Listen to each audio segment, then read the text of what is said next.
Je m'appelle Thomas Messias, je suis un homme blanc, cisgenre, hétérosexuel, et à 1 mètre près, j'évalue la longueur de mon pénis à environ 100 cm. Vous n'en saurez pas plus, et ça tombe bien, parce que vous n'aviez rien demandé.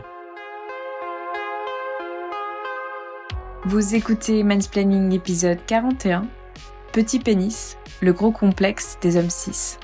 Un podcast Slate.fr. Ah, la taille du pénis, l'obsession des hommes cisgenres.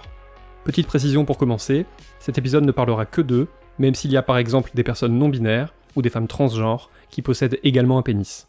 Et donc, disais-je, la taille du pénis, quel vaste sujet. Des tas d'histoires drôles tournent autour de cette thématique, dont plusieurs dizaines chez Jean-Marie Bigard. Alors je vous épargne celle dont le héros est un type qui se fait reculer les testicules pour avoir un pénis plus long, et qui se termine péniblement 3 minutes plus tard avec la pose d'un garde-boue. Si, je vous jure, je n'invente rien. En revanche, en voici une autre qui me semble très parlante. Elle est racontée avec tellement de vulgarité que je vais épargner vos chastes oreilles et la résumer moi-même. C'est l'histoire d'un type qui croise le nouveau mec de son ex-femme et qui lui demande ce que ça lui fait de passer après lui, sexuellement parlant. Je laisse quand même Bigard vous dévoiler la chute. Et l'autre, il lui dit, écoute, après 6 cm, tout était tout neuf. Il y a déjà pas mal d'infos dans cette blague. D'abord, il y a l'idée que les pénis laisseraient une empreinte durable dans le vagin.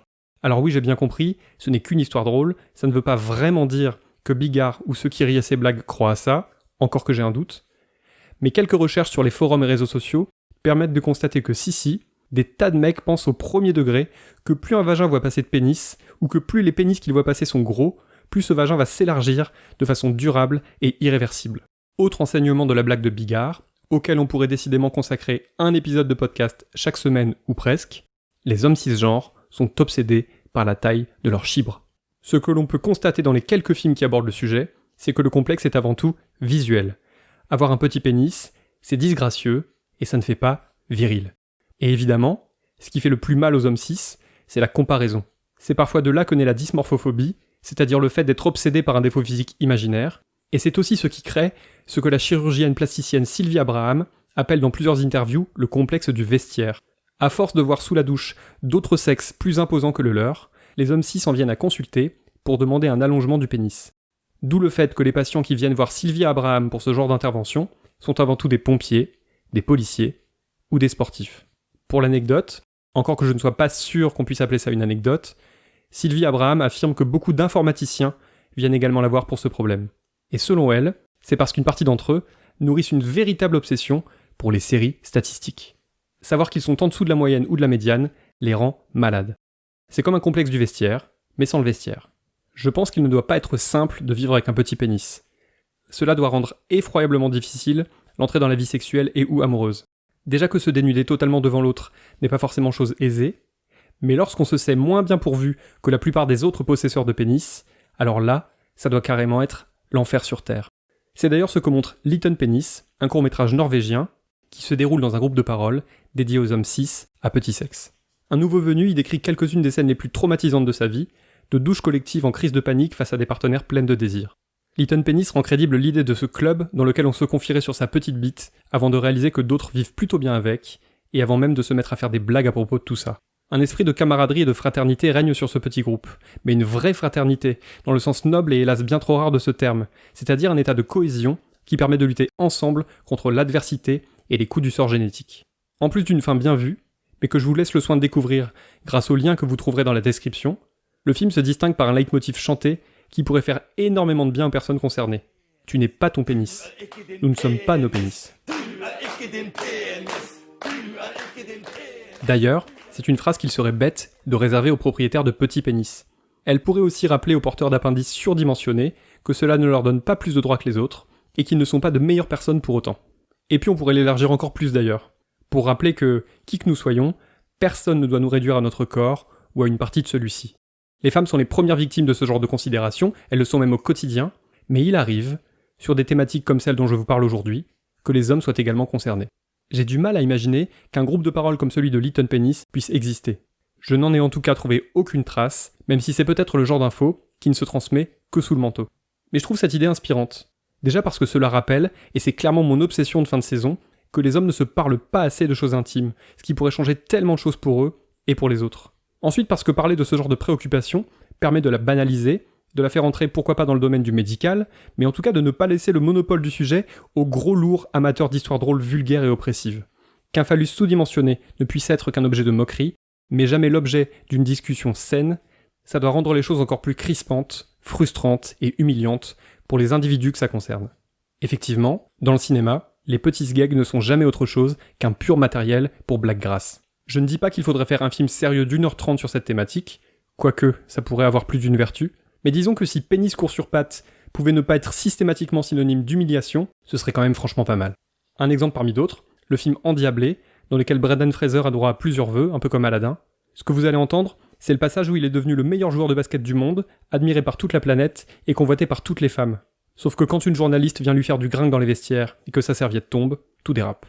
Oh, mon Dieu, je viens de m'apercevoir que j'ai un petit truc rikiki. Mais qu'est-ce qui est rikiki? Oh non, c'est un truc qu'il faut que j'écrive. Quoi, sur moi? Oui, une toute petite dépêche bien tassée sur le match de ce soir. Bah, est-ce qu'on va se voir après la tournée? Eh bien, moi, j'en serais ravie, mais en ce moment, je suis sur un reportage, un gros truc énorme sur les dessous de la NFL, voyez? J'aurais probablement pas le temps, désolée.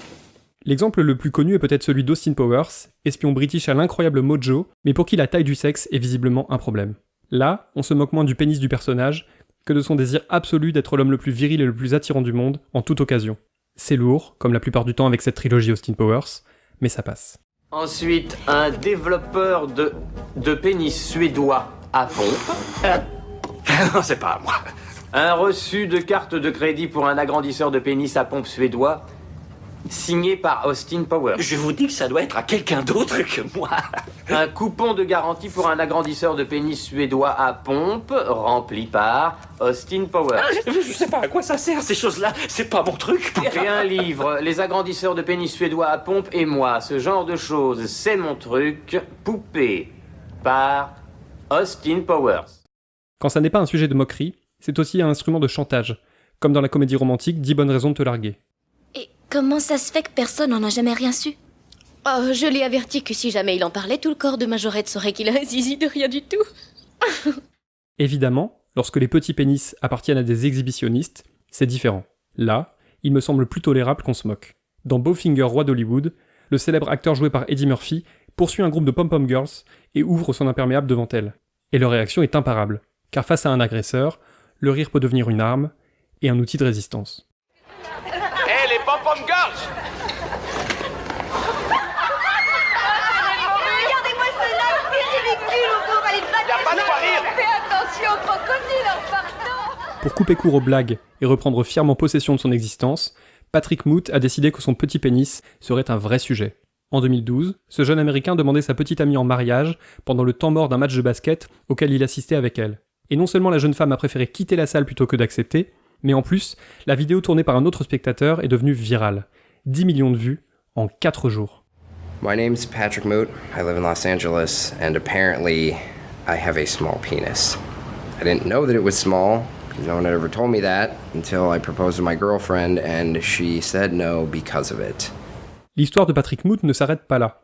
Un peu plus tard, en privé cette fois, la jeune femme lui a expliqué que si elle ne souhaitait pas l'épouser, c'était notamment à cause de la taille de son sexe. Une fois le choc passé, l'acteur a décidé de tourner un documentaire sur ce sujet, allant à la rencontre de médecins, d'ex-petites amies, mais aussi de professionnels du X pour savoir si la taille compte vraiment ou pas. Le résultat est un documentaire nommé Unhung Hero. C'est hélas impossible à voir en France, mais j'ai pu me procurer un exemplaire du DVD. Le documentaire confirme que c'est une obsession universelle, puisqu'on voit notamment Patrick Moot se rendre en Malaisie ou en Papouasie-Nouvelle-Guinée, où les mal-être sont semblables, mais où les solutions proposées sont très différentes. Le film montre aussi qu'en parler ne résout certes pas le problème, mais que ça permet 1. De dédramatiser, 2. De réaliser que non, la taille est loin d'être un facteur qui importe à tout le monde, et 3. De se souvenir que les états de frustration les plus importants sont ceux qui naissent dans le silence. Et ça, c'est précieux. Aussi sincère que fantaisiste, Unhung Hero évolue sur un ton assez proche du Super Size Me de Morgan Spurlock, avec des petits pénis en lieu et place des Big Mac. Mais il y a pas mal d'infos à en retenir, et notamment ce chiffre très simple et très parlant à la fois. Un pénis sur 2 est considéré comme trop petit par l'individu qu'il possède, ce qui représente tout de même près de 2 milliards de personnes complexées par la taille de leur sexe. Over 50% of the world's male population feels inadequately hung. That means that almost 2 billion men worldwide think that their penis is too small. Put it in. On On peut aussi citer le cas de Ken Jeong, médecin devenu acteur, que vous connaissez peut-être pour son rôle de méchant mafieux dans la trilogie Very Bad Trip. Dans le premier volet, il sortait nu d'un camion dans lequel il était retenu, avant de se jeter sur le héros joué par Bradley Cooper. Et ça nous laissait le temps d'entrevoir son appendice pour le moins réduit.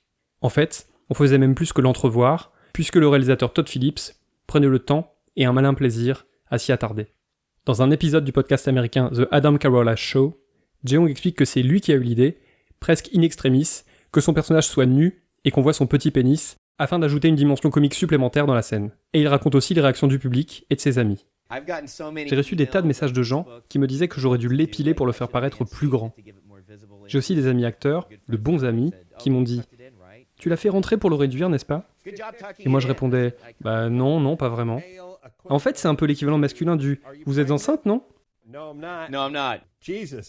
C'est compliqué de savoir quoi penser de la décision de Ken Jeong d'exposer ainsi un pénis aussi peu avantageux. Parce que certes, ça donne de la visibilité au petit phallus, et pourquoi pas, mais le problème, c'est que c'est une nouvelle fois à des fins humoristiques. On est censé se marrer parce que le mec en a une petite. L'autre souci, c'est que ça contribue à alimenter le stéréotype selon lequel les personnes d'origine asiatique sont moins bien pourvues que les autres. Pas sûr que ce soit très constructif.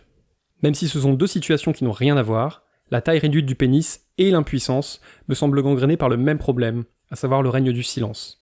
Bien sûr, il y a un pourcentage de personnes qui vous diront que la taille du pénis de leur partenaire est super importante pour elles, et qu'en plus il y a intérêt à ce qu'il atteigne en permanence des sommets de rigidité, mais il y a aussi les autres. Toutes les autres. Celles pour qui, au fond, la taille du pénis n'est pas si importante que ça. Pour étayer mon propos, voilà quelques statistiques produites par l'IFOP en 2015 et 2019, et notamment relayées par la journaliste Maya Mazoret dans plusieurs de ses chroniques publiées sur lemonde.fr. En vrac, vous apprendrez que 74% des femmes ont atteint l'orgasme lors de leur dernier rapport sexuel hétérosexuel, que 49% des femmes ont régulièrement du mal à avoir un orgasme, que 86% des lesbiennes disent jouir habituellement ou toujours, et que seuls 20 à 30% des femmes parviennent jusqu'à l'orgasme par une stimulation uniquement vaginale. Autrement dit, le pénis n'est pas la clé de la sexualité.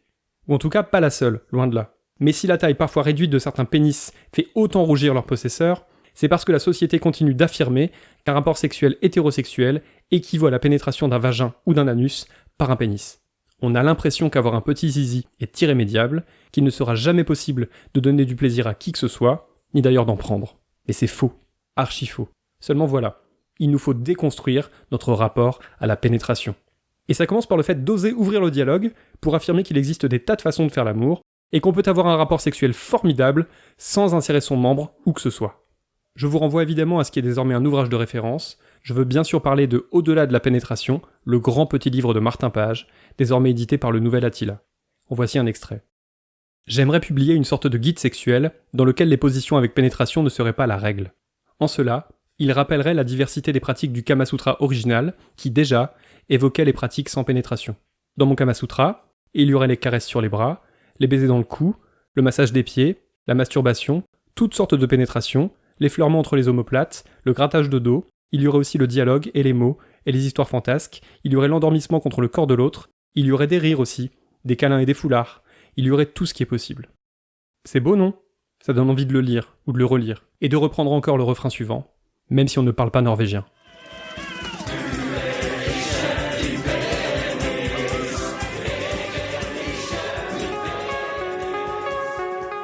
Voilà, c'était l'épisode 41, et le dernier de la saison 2 de Mansplaining, un podcast proposé par Slate.fr.